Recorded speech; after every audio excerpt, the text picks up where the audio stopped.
Hello everyone, welcome back to the channel. I'm Gyro, and today I'd like to show you my another build in progress, unfinished build before you ask, of my cold occultist. Yes, occultist. I know that there are a couple of builds, popular builds floating out there in the league that are about cold elementalist witch ascendancy, but I decided to build an occultist. I have creeping frost, I have cold snap, and I have vortex. These are three main damaging skills.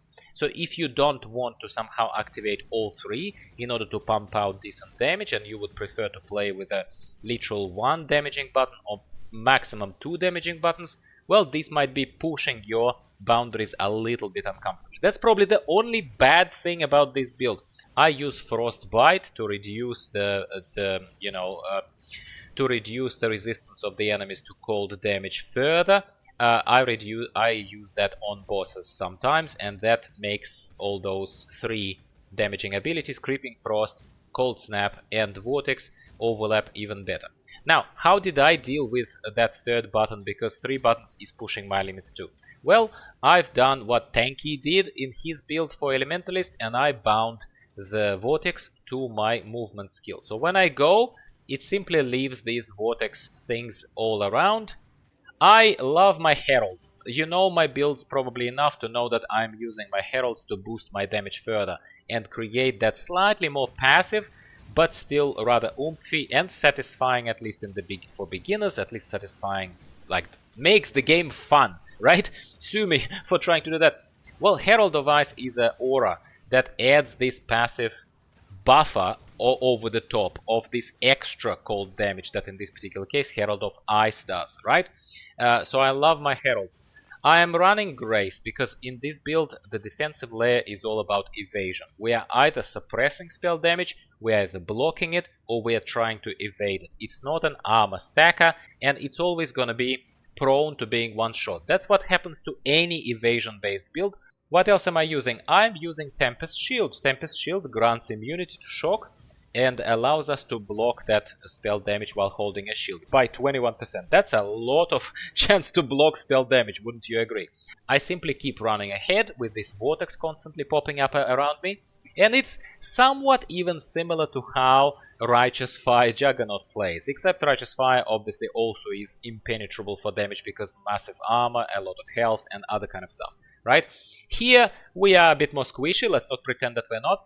But at the same time, as far as damage output, you just run around, you drop that vortex automatically, and if vortex didn't kill people, then periodic shot of Cold Snap on a very, very short cooldown of only 3 seconds. I pretty much keep shooting it at the distant targets. Cold Snap does the dirty work for you. If you really can be bothered, and I occasionally catch myself also doing the 1-2, 1-2, 1-2, then you also add Creeping Frost. The good thing about these cold skills, once again, if you didn't get the main message, is that, let's say if you're playing with fire, fire simply sets targets on fire, and that's it. With frost, this damage overlaps like this, on top of each other, which is why even relatively low damage of like whatever right now is shown on the screen, Creeping Frost is doing 3,200 damage, allegedly, but when it overlaps with whatever Cold Snap did, when it overlaps with whatever the Vortex did, right? It all adds up. And at level 50, I'm just showing you on the screen what's happening with me as far as I run just through things. As you can see, at level 50, obviously I've only done Labyrinth only once, and it's an occultist girl, as I said to you. I went first for Void Beacon because I wanted to reduce further cold resistance of enemies, and I wanted to not deal with any BS of enemies regenerating life around me. I actually find this very, very nasty and very, very helpful. Next, what I'm gonna take with the next Labyrinth run, I'm gonna take Frigid Wake, so that I do a bit more cold damage, well, substantially cold damage.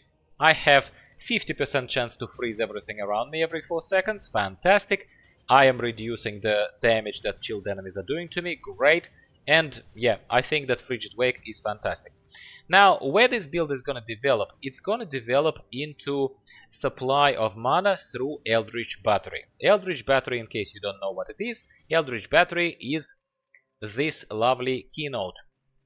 So you would be spending Energy Shield before mana costs. Yeah, because at the moment, in order for me to reserve mana and continue shooting my skills, and even then, by the way, I run out of mana sometimes, I have to still, once again, as with my previous builds, I had to buy a very cheap, actually I found this one, but I recommended that you buy it on the community market. You can do it very easily for 1 Chaos Orb at the moment of posting of this video. Praxis Ring, nothing is better than Praxis Ring to regenerate mana. So I highly recommend it. What I also recommend, and it's almost, at least in the early game, before you correct me, I very much recommend you to buy Lactonial Caress Iron Gauntlets. They are increasing your cast speed, which in this case is not that necessary because it's not Arc Witch. We are not about faster shooting because it's all cold damage over time, right? However, you have pretty much constant chance, well, 13% chance to gain a Power, Frenzy, Endurance charge on kill. As you can see on the footage in the background, I'm running around surrounded by those lovely charges constantly revolving around me. So even when I am completely naked and when I am completely skinny, I am still sort of relatively padded and relatively boosted as far as my damage output is concerned with those little charges. So I actually very much recommend that you buy Lactonial Caress. It's underrated, very, very cheap gauntlets that can help a beginner, and they are also, you can put them on a fresh character, like at level 2 or something. That also makes these kind of uniques really awesome for leveling. They're great. I know I'm drifting off here and there, but you already have gotten used to my videos probably. That's how I record them. What else? While we're here, we already sort of organically jumped into the key skills. Well, let's take a look at the key skills then. Cold Snap, my number 2 here, map number 2. Cold Snap is an awesome kind of, you create a like skill, does a burst of cold in a targeted area, damaging enemies, and then it creates that expanding area similar to Creeping Frost. It does cold damage over time. It's fantastic. It's boosted by elemental proliferation, completely unnecessary, can be replaced, will be replaced in the end game. Bone Chill support, however, is essential. Bone Chill we're gonna keep, and we're going to increase the effect of Chill effect. Yes, we do. And also boosting tiny bit the more cold damage. And efficacy support, naturally, it's our bread and butter for this build. We are increasing damage over time and also increasing skill effect duration, so that damage over time lasts longer on the enemies. We have Tempest Shield here, I already showed you, optional but good buffer that gives you quite a lot of extra percentage of chance to block spell damage. Spell damage is a killer, right? Increased area of the effect support is for Frostbite. Frostbite is that aura that is reducing the frost cold resistances of the enemies, and we will use it on the bosses. Is the area of effect support required here? Probably not, but it's not an optimized build either. I am using, for extra defensive layer, forgot to tell you, I'm using my favorite level 1. I wanted to keep it, but unfortunately I clicked the button level up for the gem once, so it's level 2, cast when damage taken support. When this gem detects that you've gotten a tiny bit of damage, such as, in this particular case, 583 points of damage, it will proc the linked gem as long as that gem is not exceeding the level range of support. So this level 2 cast when damage taken support can trigger up to level 40 gem. So you have to keep the Immortal Call under level 40. Immortal Call reduces the incoming damage, physical damage by 25% and elemental damage by 25%. Need I say more? Like, quarter of the damage is immediately just no, see you later, goodbye. That's a massive sudden buffer that you have with this thing. That can take you places, my friend. Creeping Frost. Creeping Frost looks like attack number 1, but it kinda, and it's higher damage as well. But I often, like I said to you, I just end up killing stuff with Vortex, and I end up killing stuff with Cold Snap because it shoots more further from the distance somehow. But Creeping Frost is exactly the same thing. You are shooting a thing, it expands there into the frozen puddle, and that frozen puddle kills stuff. Creeping Frost is supported by Elemental Focus. We do more elemental damage, but we are not inflicting elemental ailments. Controlled Destruction support reduces critical strike chance. This is not a critical strike build. It's a linear scaling of the cold damage build. It is what it is, and a multiplier of damage over time component as well. And Vortex is in the same cluster. Before you ask, of course, once I have a 6 socket, Of course, I will add some support gems to this cluster, but I will still keep either Creeping Frost or Cold Snap together with Vortex so that they both can benefit from the same support gems. Makes sense? Vortex, unfortunately, you have to play quite a bit into the game and you get Vortex at level 28, not straight away. So that's a bit disappointing, but it's okay. So you get Vortex, and it is, you saw it on the screen, you see it on the screen all the time. It again spawns those puddles that overlap with Creeping Frost puddles and Cold Snap puddles. Have I convinced you yet to play this? Because I think it's awesome. I know I'm talking fast, but you know, people have limited attention span and I'm trying to pack as much as possible into this video. Please do give me a like if you're still watching. It goes a long way. It really tells me that I'm doing something right. And aside from Praxis to deal with mana issues, aside from Lactonial Caress to give you early power and defensive layers, there is nothing special about this build. Everything else I'm just trying to keep up with the resistances as much as I can, obviously imperfectly still yet. Yeah, and for the auras I'm using Grace, I'm using Herald of Ice, showed it to you already. I'm using Flame Dash for movement, and Arcane Surge procs occasionally to reduce the mana cost of the procced Flame Dash. Necessary? Absolutely not. And here I just have placeholders at the moment. I'm going to continue developing this build further. My Ceremonial Kite Shield. Can I have something better there that would boost actually cold damage? Maybe Spirit Shield? Yes. But in this particular case I'm using this because it gives quite a generous amount of elemental resistances. Plus 12 to all. That's a pretty decent shield. Not terrible. So yeah. That's where it's at, my friends. If you would like a POB, I can create a POB. Just talk to me in the comments down below. Engagement goes a long way. Like it is, I'll show you how I started this. I will simply talk you through this if you're playing on a console and you don't have access to POB, because some of my subscribers told it to me in the past. You start as a witch. You go up here, obviously, boosting your spell damage. You're going to Arcanist Dominion first. Then you take Frost Walker, increasing frost damage.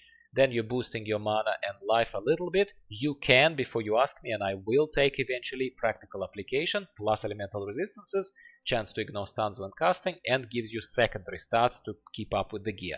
This is, Practical Application is worth it. It was just not a priority for me yet, but I am taking it later. You go right via Deep Wisdom.